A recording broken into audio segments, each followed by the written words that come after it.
Mitoxondrial xəstəliklər haqqında nələri bilməliyik? Bu DNT sadəcə bizim normal DNT-mizdən fərqli olaraq dairəvi şəkildədir. Mütəxəssis hansı ipuçları ilə xəstəliyi təyin edə bilir? İpuçları var ki, onun əsasında biz müəyyənləşdirə bilirik ki, nüvə DNT-sinə mi yönələk, yoxsa mitoxondrial DNT-yə mi yönələk? Kimlər bu xəstəliklə bağlı genetik analiz verməlidir?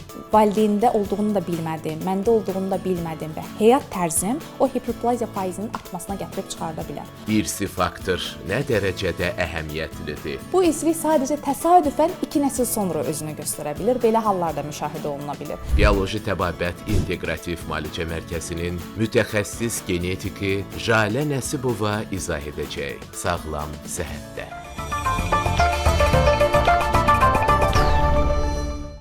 Sağlam səhhətə baxırsınız və qonağımız Bioloji Təbabət İnteqrativ Müalicə Mərkəzinin genetik mütəxəssisi Jalə Nəsibovadır. Xoş gəlibsiniz Jalə xanım və biz bugün qonağımızla mitoxondrial xəstəliklər haqqında söhbət aparacağıq. Öncə isə keçək Bioloji Təbabət İnteqrativ Müalicə Mərkəzinin təqdimatına. Bioloji Təbabət İnteqrativ Müalicə Mərkəzi Seyid Cəfər Pişəvəri 110 ünvanında yerləşir. Memar Əcəmi metro stansiyasının yaxınlığında. Bu klinikanın Masallı, Sumqayıt və Göyçayda filialları fəaliyyət göstərir. Telefon nömrəsi 430 89 89. Eyni nömrəni 050 055 və 070-də də yığa bilərsiniz. İndi isə keçək qonağımızın təqdimatına. Mütəxəssis genetik Jalə Nəsibova Bakı Dövlət Universitetinin Biologiya Fakültəsinin məzunu olub. Milli İlmlər Akademiyasının Genetik Ehtiyatlar İnstitutunda magistr dərəcəsi alıb. Həmin institutda elmi işçi kimi yağlı qaraciyər xəstəlikləri üzrə tədqiqat işi aparır. Hazırda Afgen Genetik Diaqnoz Mərkəzində genetik mütəxəssis kimi fəaliyyət göstərir. O, ailəvi ağdəniz qızdırması, spinal əzələ atrofiyası, talasemiya və digər genetik xəstəliklərin analizlərini həyata keçirir. İndiyə qədər bir sıra genetika ilə bağlı yerli və beynəlxalq konferanslarda iştirak edib. Təkrar xoş gəlibsiniz Jalə xanım və çox maraqlı bir adı olan xəstəlik haqqında danışacağıq. Mitoxondrial xəstəliklər. Nədir bu xəstəlik, doktor? Ümumiyyətlə, ilk öncə mitoxondriya nədir? Bunun haqqında danışmaq istərdim. Bizim orqanizmamızda müxtəlif orqanoidlər var. Bunlardan biri də mitoxondriyalardır, hansı ki, bizim bütün hüceyrələrimizin enerjiyə ehtiyacı var və bu enerjini əsas təmin edən orqanoidlərdən biridir. Sadəcə bu, belə deyim, daha kobud desə, ayrıca bir respublika kimi özünün də DNT-si olan bir orqanoiddir. Digər orqanoidlərdən əsas fərqi. Hansı ki, biz indiyə qədər müxtəlif xəstəliklər, mutasiyalar haqqında danışmışdıq bu xromosomlarımızda və özümüzün nüvəmizin DNT-sində mövcud olan xəstəliklər idi. Ancaq danışdığımız mitoxondrial xəstəliklər mitoxondrinin DNT-sində mövcud olan xəstəlik. Hansı ki, bu DNT-nin, mitoxondrinin DNT-sində özünün özünə məxsus genlər var. Lakin biz bunlara ayrıca bir respublika kimi yanaşsaq da, onların da təbii ki, nəzarəti var. Nüvə DNT-lər tərəfindən müəyyən bir nəzarət altında olur. O qədər də müstəqil deyirlər. O qədər də bəli, müstəqil deyirlər və mitoxondriyalarımız, bu DNT sadəcə bizim normal DNT-mizdən fərqli olaraq dairəvi şəkildədir. Bizim normal DNT-lərimiz bilirik ki, xromosomların üzərində daha xətti şəkildə idi, ancaq bu dairəvi şəkildə olan bir DNT strukturuna malikdir. Və belə deyim, orqanizmamızda bizim bütün hərəkətlərimiz, daha çox enerjiyə ehtiyacı olan orqanlarımız, məsələn, idmanla məşğul olan insanlarda əzələnin daha çox enerjiyə ehtiyacı olur. Daha sonra hüceyrələr harda ki, daha çox bölünüb çoxalma, hüceyrələr daha çox yenilənir. Bu orqanların daha çox enerjiyə ehtiyacı olur. Bunları təmin edən bu mitoxondriyalardır. Bunlar ATF dediyimiz, yəni adenozin trifosfat dediyimiz, yəni enerjini təmin edən əsas mitoxondriyalardır ki, onların bu DNT-sindəki mutasiyalardan dolayı bizdə müxtəlif xəstəliklər əmələ gələ bilir. Hansı xəstəliklər, məsələn? Bu xəstəliklər əslində çeşidi çoxdur bu xəstəliklərin, ancaq nəyə fokuslanmalıyıq? Az öncə qeyd etdim ki, mitoxondriyalarda müxtəlif, daha çox mitoxondriyaların mövcud olduğu, daha çox olduğu və yaxud da daha çox spesifik əlaqəli olduğu xəstəliklər hansı hissədə ki, daha çox enerji sərfiyyatı mövcuddur, onunla əlaqəlidir. Bura nələrə aiddir? Əzələ ilə bağlı xəstəliklər, sinirlə əlaqəli xəstəliklər. Məsələn, əsasən mitoxondrial xəstəliklər qrupuna daxil olan xəstəliklərə baxdıqda görürük ki, miopatiyalar, bəzi miopatiyalar, əzələ gərilmələri, problemləri və ya ataksiyalar və ya gözün retinasında baş verən problemlər və ya gözdə birdən-birə gənclik yaşında kör olmanın, yəni bu Leber belə deyim, irsi optik sindrom dediyimiz bir xəstəliyin ortaya çıxma halı müşahidə oluna bilər. İnsultə bənzər atakların, ürək problemlərinin özünü göstərdiyi, melas sindromunun özünü göstərdiyini görürük. Yəni müxtəlif xəstəliklər var ki, əslində bu xəstəliklərin mitoxondrial xəstəliklə də əlaqəsi var və sadəcə burada müəyyən belə deyim, ipucları var ki, onun əsasında biz müəyyənləşdirə bilirik ki, nüvə DNT-sinə mi yönələk, yoxsa mitoxondrial DNT-yə mi yönələk? Bunu təbii ki, genetik konsultasiya zamanı həkim artıq diqqətli olub, verilən simptomlarla əlaqəli hansı yönə gedəcəyini müəyyənləşdirmə imkanı əldə edir. Hətta məsələn bu məlumat da verə bilərəm. Bostonda uşaq xəstəlikləri klinikasında əsasən ilk simptomatik olaraq mitoxondrial xəstəliklər müayinə olunur. Əgər orada neqativ cavab alınarsa, daha sonra nüvə DNT-sinə mövcud olan xəstəliklər, belə deyim, VS və ya VGS, yəni ekzom və ya genom sekanslanmasına yönəldilir, belə deyim, pasiyentlər. Bəs bu xəstəliklər hansı genetik mexanizmlərlə yaranır? Deməli, ümumiyyətlə mitoxondrial xəstəliklər birbaşa ana vasitəsilə ötürülür.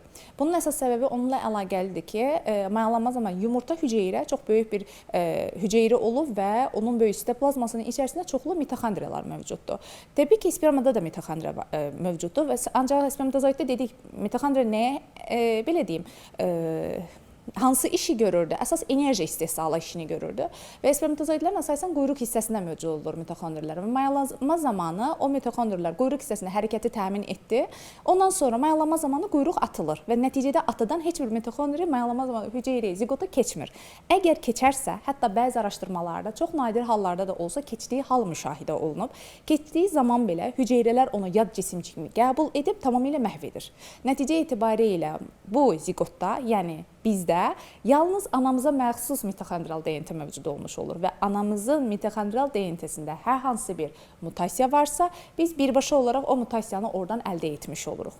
Bundan başqa, ümumiyyətlə, bir çox mexanizmlər mövcuddur. Belə deyim, burada xəstəliyin ötürülməsi ilə əlaqəli olaraq, bunun üzərində bunun bütün detallarını burada vermək istəyərəm. Mitoxondrial xəstəliyin əsasən ötürülməsi müxtəlif mərhələlərdən ibarət. Necə mərhələlərdən ibarət? Məsələn, anada mitoxondrial bir mutasiya mövcuddur. Bu mutasiya %100 övladıma məndə olduğu şəkildə ötürüləcəkmi? Bu belə deyil. Mitoxondrial DNT-də, yəni bununla hiperplaziya effekt dediyimiz var. Və hiperplaziya nədir? Homoplaziya, hiperplaziya. Homoplaziya odur ki, %100 ötürülmə. Məndə %100 bütün mitoxondrial DNT-də, yəni müəyyən bir hissədə tamamilə mutasiya var. Hiperplaziya isə hüceyrənin içərisində mövcud olan mitoxondrial DNT, yəni ki, hüceyrəsində eyni bölgədə mitoxondrial DNT-si mutasiyalı olanlar da var, olmayanlar da var.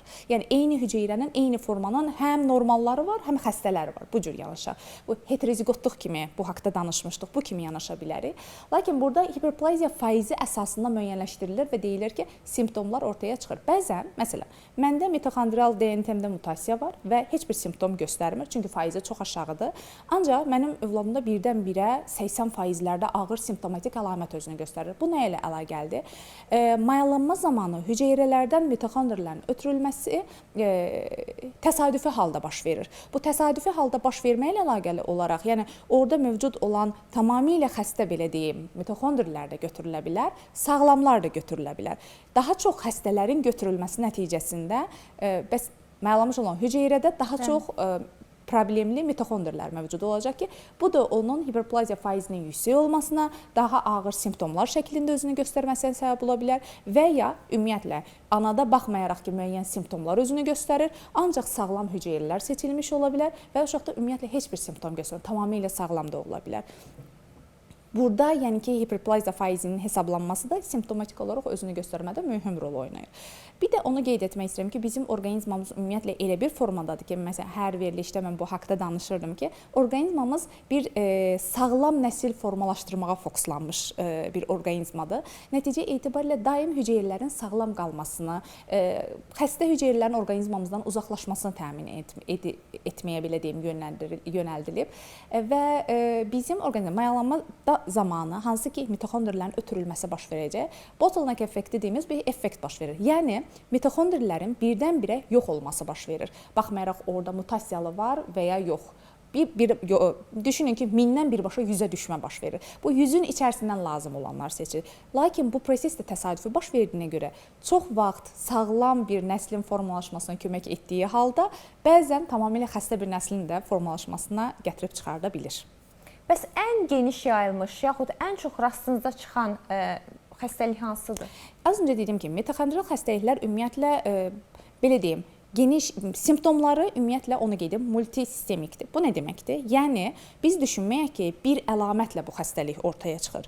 Mitoxondrial xəstəliklərin diaqnozunu qoymaq çətin olur. Bu bilirsiniz nə ilə əlaqəlidir? Çünki gələn pasiyent məsələn deyir ki, gözümdə zəifləmə baş verdi, ürəyimdə qüsur baş verib, əzələ itkisi baş verir. Birdən-birə bir neçə simptomun özünü göstərdiyi hal müşahidə olunur. Yəni multisistemik bir iş özünü göstərir. Bu artıq mitoxondriyalarla əlaqəlidir və fikir versəz, əzələdir, ürəkdir, gözdür. Bunlar hamısı enerji sərfiyyatının çox olduğu hissələrdir. Və bununla əlaqəli avtomatik özünü göstərir. İndi hazırda tam insult deyil də, insulta bənzər müəyyən atakların mövzu, ən geniş yayılmış sindromları indi deyəcəm. İnsulta bənzər, belə deyim, diapazonların özünü göstərdiyi və eyni zamanda müəyyən dərəcə əzələ itkisi və ya ürək zəifliyi kimi özünü göstərən, yəni bu simptomların hamısını özünə epilepsiya ilə özünü göstərən, belə toparlayan Melas sindromunu göstərmək olar ki, mitoxondrial xəstəliklər arasında daha geniş yayılmış bir sindromdur.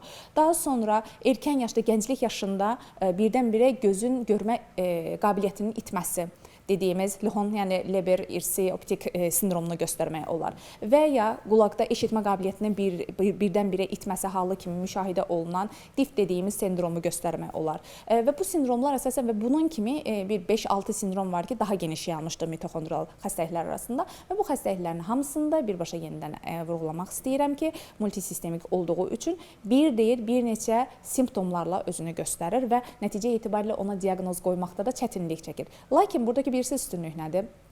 Biz baxmayaraq ki, qeyd edirik ki, diaqnozu çətindir, çox simptomlar özünü göstərir. Əgər konsultasiya zamanı artıq həkim qulaq asdığı zaman, genetik qulaq asdığı zaman müəyyənləşdirir ki, burada fikir verir, daha çox enerji istehsalı olan hissələrdəki problemlərdən pasiyent danışır.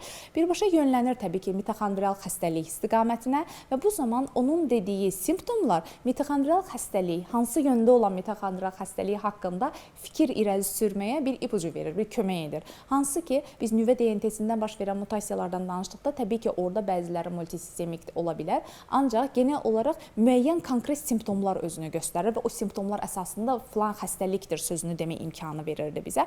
Ancaq mitoxondrial xəstəliklərdə elə deyil. Eyni zamanda sanki fərqli-fərqli orqanlarda birdən-birə fərqli-fərqli xəstəliklər ortaya çıxmış kimi özünü göstərir.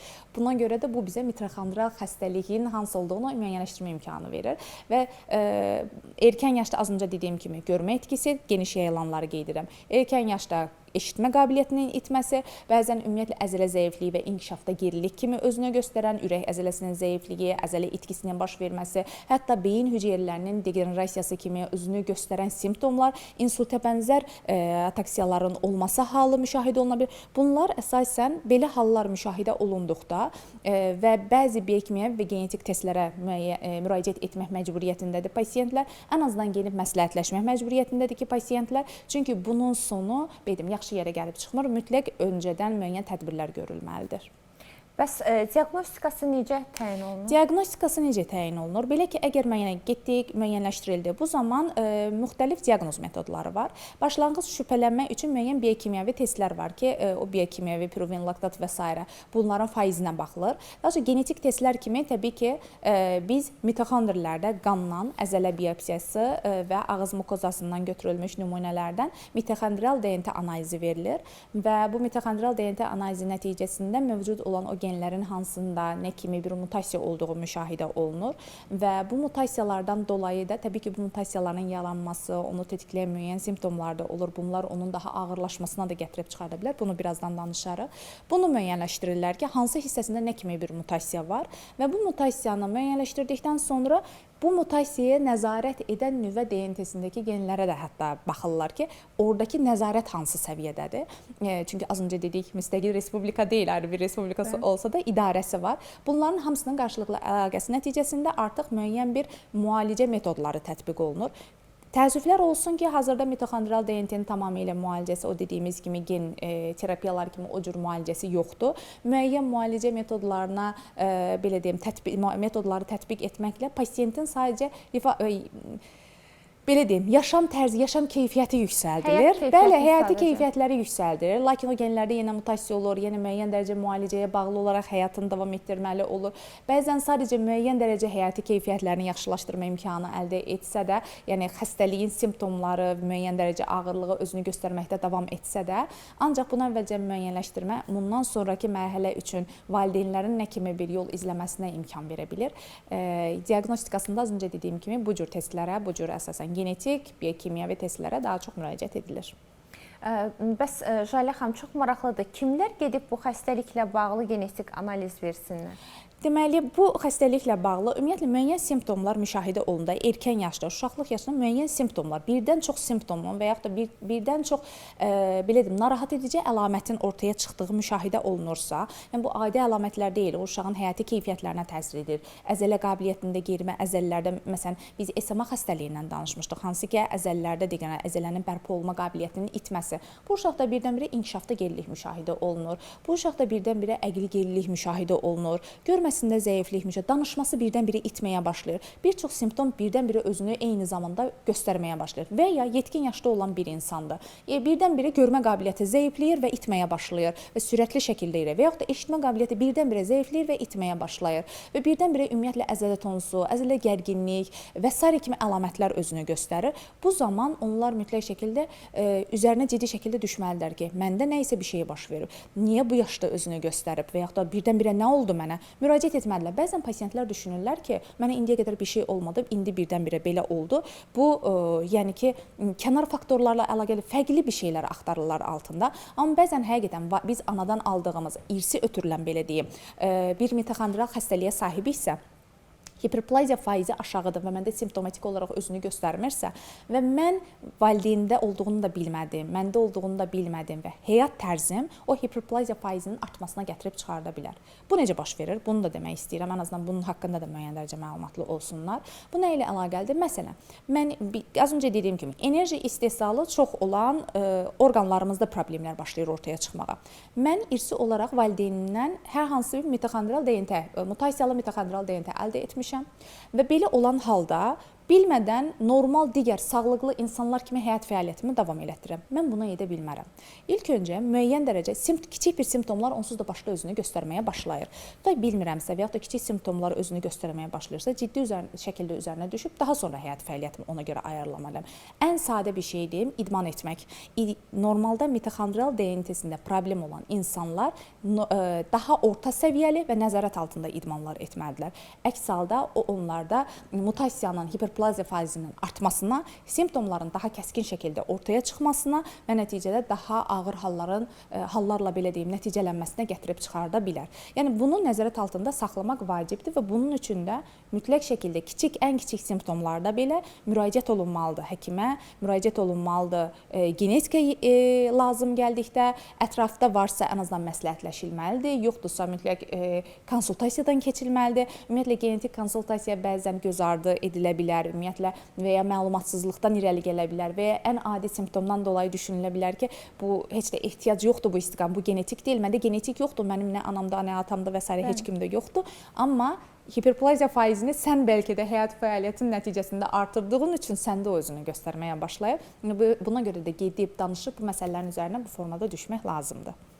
Bir sıra xəstəliklər var ki, genetik xəstəliklər ortaq əlamətləri var, bir-birinə çox bənzəyirlər. Deyək ki, bu şikayətlərlə pasiyentlər bir genetikaya müraciət etdikləri zaman Jalə xanım, hansı genetik analiz lazımdır? Bunu bir genetik necə müəyyənləşdirir? Əgər ortaq bir-birinə bənzər bir çox əlamətləri varsa xəstəliklərin? Bəli, çox gözəl sualdır. Yəni belə hal çox tez-tez rastlanılır, belə deyim. Pasiyent gəlir, birdən çox əlaməti başlayır sadalamağa. Hansı ki, ilk başda sadaladığı əlamət filan sindromun əlamətləridir, filan xəstəliyin əlamətləridir. Əgər genetik ümumiyyətlə nəsil ağacı qurur və onun əsasına müəyyənləşdirir ki, bu pasiyentdə hansı irsi ötürülən xəstəlik ola bilər.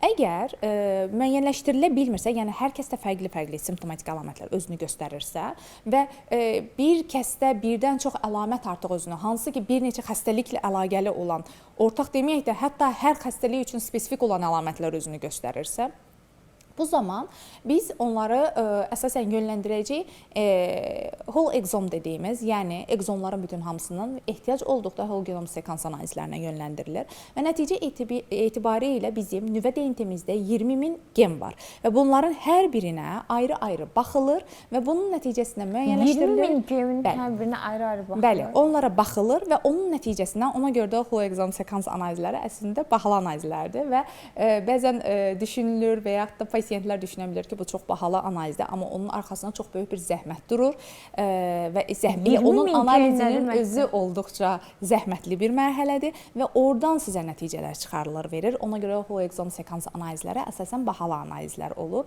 Çünki çox böyük bir, yenə deyirəm, əmək durur bu işin arxasında, əmək də durur və eyni zamanda laboratoriyanın bench sitəsində gördüyümüz işlər də durur və bunun nəticəsində artıq həmin pasiyentin o qədər genlərinin içərisində hansı genlərdə nə kimi problem var, homozigot, heterozigot şəkildə patoloji hansı formalar var, onlar müəyyənləşdirilir və artıq həm sonda diaqnoz qoyula bilər ki, bu pasiyentdə filan genlərdə filan vəziyyətdədir, bu pasiyentdə konkret olaraq filan xəstəlik var və onu demək imkanı verir. Bəzən də elə olur ki, pasiyent özü bilmir, konkret bəzi simptomları sadəcə gəlirsə də o düşünür ki, fərqli istiqamətdə olan simptomlardır.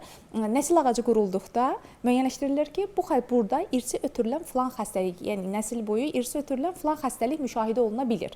Və belə olan halda təbii ki, genetik onu şübhələndiyi və nəsil ağacında ortaya çıxan olan konkret o analizə yönləndirir və o analizin nəticəsində pasiyentin konkret simptomatik olaraq hansı xəstəliyə sahib olduğu təsdiqlənir və bu istiqamətdə müalicə metodları varsa tətbiq olunur, müalicə metodları yoxdursa onun həyat keyfiyyətini yüksəltmək üçün nə etmək lazımdırsa, əldən nə gəlirsə onu etmək istiqamətində ancaq yol izlənilir, belə deyim. Nəyə görə Jale xanım deyək ki, bir ananın 2 övladı olur, birində genetik xəstəlik yaranır, birində yaranmır, eyni valideynin övladıdırsa? Burada çox gözəl sualdır. Deməli, həm nüvə DNT-si ilə bağlı indi birazdan deyəcəm, həm mitoxondrial xəstəliklə əlaqəli deyəcəm. Nüvə DNT-si ilə bağlı olduqda, məsələn, ananın özü simptomatik olaraq heç bir əlamətə sahib deyilsə, bu xəstəliyə ancaq daşıyıcısıdırsa, bu artıq bir resessiv xəstəlikdən danışırıq. Bəzən elə olur ki, bəzi xəstəliklər, təbii ki, övladının birinin xəstə olub, birinin xəstə olmaması halı fərqli mərhələlərdən ibarətdir. Birincisi, əgər X-la ilişikli, yəni qadında XX xromosomu var, X-la ilişikli bir xəstəlikdən danışırıqsa və bu xəstəlik məndə susdurulmuş şəkildə mövcuddursa və ya resessiv şəkildədirsə məndə və mənim yoldaşımda da resessiv şəkildə özünü göstərir və ya simptomatik yoxdursa və ya məndə dominant şəkildə susdurulmuş şəkildə, susdurulma necə olur? Bəzi epigenetik təsirlər nəticəsində susdurulma müşahidə oluna bilir və bu bəzən övlada ötürülmə zamanı oradakı qırılma nəticəsində uşaqda özünün ortaya çıxmasına səbəb olur. Nəticə etibarilə məndə olan bir sağlam bir xəstə olan xromosomlardakı belə deyəm, allellərdən biri ötürülür, övladımın birinə isə sağlam forması ötürülür və o sağlam formasının digər xromosomun birləşməsi baş verir. Bu bir bəxt işidirmi? Biraz, bəli. Bu, hətta biz nüvə DNT-sində mövcud olan xəstəliyin ortaya çıxmasına Mendel qanunlarına əsaslandırırıq ki, Mendel qaydalarına uyğun olaraq bölgü həyata keçə bilir. Ancaq mitoxondrial testdə, daha sonra mitoxondrial xəstəliklərdə təəssüf ki, bu belə deyil. Az öncə dediyim o hiperplaziya effekti ilə, hiperplaziya ilə əlaqəlidir. Yəni, mənim özümdə 60%, məsələn, mitoxondrial DNT, hiperplaziya faizim 60%-dir. Simptomatik olaraq heç bir əlamət özünü göstərir. Mənim övladımın birincisi doğulur, məsələn, hiperplaziya faizi 30%, heç bir simptomatik əlamət özünü göstərmir. Olduqca sağlıqlı bir uşaqdır. İkinci, olduqca ağır simptomatik əlamətlər də doğulur. Az öncə dediyimiz kimi, bu bir bəxt işidir. Çünki təsadüfi bölünmə gedir. O təsadüfi bölünmədən dolayı hansına nə qədər sağlam mitoxondrial DNT-nin gedib getməyəcəyini biz müəyyənləşdirə bilmirik. Digərində isə, az öncə dediyimiz, genlərdə olan resessivliklə əlaqəli olaraq uşaqların təbii ki, əgər məndə də resessiv, yoldaşımda da resessivdirsə, bu zaman uşaqların birinin xəstə doğulub, birinin somatik mutasiyalarda, birinin xəstə doğulub, digərinin sağlam doğulma ehtimalı var. Hansı ki, bəzi resessiv xəstəliklər deyirdim, bu birinci uşağa da təsadüf edə bilər, dördüncü uşağa da təsadüf edilə bilər. Eyni məsələdir. Burada artıq hansına təsadüf etməsi, o təsadüfi birləşmənin hansı, belə deyim, allellər arasında getməsi ilə əlaqəlidir. Buna görə də bu bölünmələr və yaxud da uşaqların bu cür doğulma halları müşahidə oluna bilir. Hətta bəzən elə olur ki, irsi ötürülən hər hansı bir xəstəlik xəstəlik mövcud olur, resessiv irsi ötürülən. Və analizlər, daha doğrusu şəcərə qurulduğu zaman təsadüfən indiki uşaqda ortaya çıxır. Baxmayaraq ki, qohum evliliyi və yaxud da baxmayaraq ki, eyni resessiv genə malik olan cütlüklər arasındakı evlilikdən belə deyim, övladlar ortaya çıxmış, doğulmuş olur və onların övladları olmuş olur. Bu irsilik sadəcə təsadüfən 2 nəsil sonra özünü göstərə bilir. Belə hallarda müşahidə oluna bilir. Yəni ki, dediyim odur ki, bu məsələlər biraz təsadüfi işi olduğuna görə biz izləyə bilmirik ki, mütləq görəsəm niyə birinci uşaqda xəstə də oldu, ikinci sağlam oldu. İkinci xəstə olub, birinci də sağlam bilər. Onun nə zaman hansına təsadüf etməsi ilə əlaqəlidir. Jalə xanım, son sonunda söhbətimizi yekunlaşdırmaq istəyirəm. Artıq proqramımız sona çatır. Mövzu ilə bağlı izləyicilərimizə yekun olaraq nə demək istəyərdiniz? Kimlər genetik analizdən keçsinlər? Deməli, ümumiyyətlə, ilk öncə həqiqətən çox təşəkkür edirəm belə bu istiqamətdə, maarifləndirici istiqamətdə addımlarınızdan dolayı.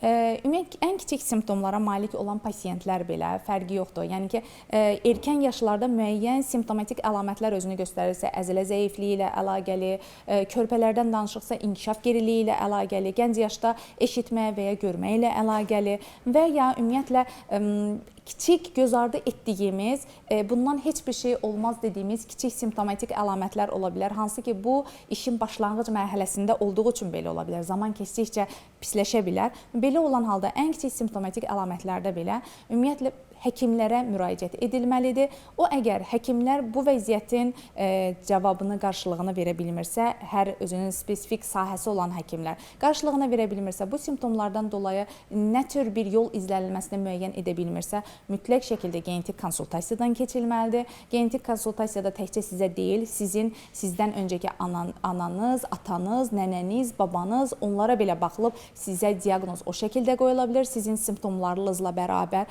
Nəticə etibarilə daha doğru diaqnoz qoyma imkanı verir. Bu diaqnozun təsdiqlənməsi üçün təbii ki, hansı analiz sizin üçün vacibsə o analizə yönləndirilib, spesifik olaraq o istiqamətdə müalicə metodlarının izlənilməsi üçün sizə kömək ola bilir ki, bu da sizin həm həyat keyfiyyətinizin yüksəlməsinə, həm özünüzün də bilmədiyiniz, yüngül hesab etdiyimiz bəzi letal xarakterli mutasiyalar var ki, bu mutasiyalar başdan heç bir simptomlar özünü göstərmədən göstərib, zamanla ağırlaşmağa doğru gedib, bir insanın ölümünə gətirən mutasiyalardır.